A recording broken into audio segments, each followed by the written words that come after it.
وقال من بقي من سكانها إن عناصر الجيش نهبت وسلبت الممتلكات الخاصة بعد أن دمرت العديد من مبانيها. المزيد في تقرير مراسلنا في حلب محمد زياد.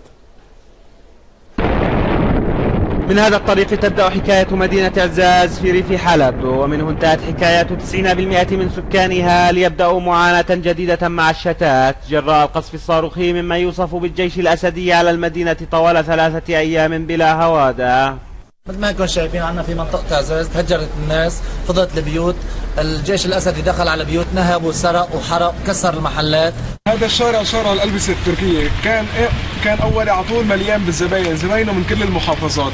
هلا هو فاضي مثله مثل كل شوارع عزاز بعد دخول الجيش للمدينة. خروج السكان من المدينة التي كانت تعد ممرا حيويا وشريانا يربط مع الحدود التركية السورية كانت أشبه بمغامرة مع الموت، فرحيلهم كان إلى المجهول بعد أن أغلقت قوات الجيش معابر الحدودية إلى تركيا في وجه النازحين. من هنا مر الجيش النظامي، وهنا لا زال الجيش يثو بكل ثقله ليقطع أنفاس المدينة كما يقول السكان، فلا ماء فيها ولا كهرباء، وتكاليف الحياة تضرب عنان السماء، غير أنها كانت قبل بضعة أشهر تعمر بالسياحة وبأسواقها الفاخرة. المدارس سكرت، الأولاد كلها بالبيت، ما لا دراسة ولا شيء، والجوع من هذا الجوع تركيا صفحة جوع، السكر غلي، الأكل غلي، المازوت غلي، كل شيء غلي.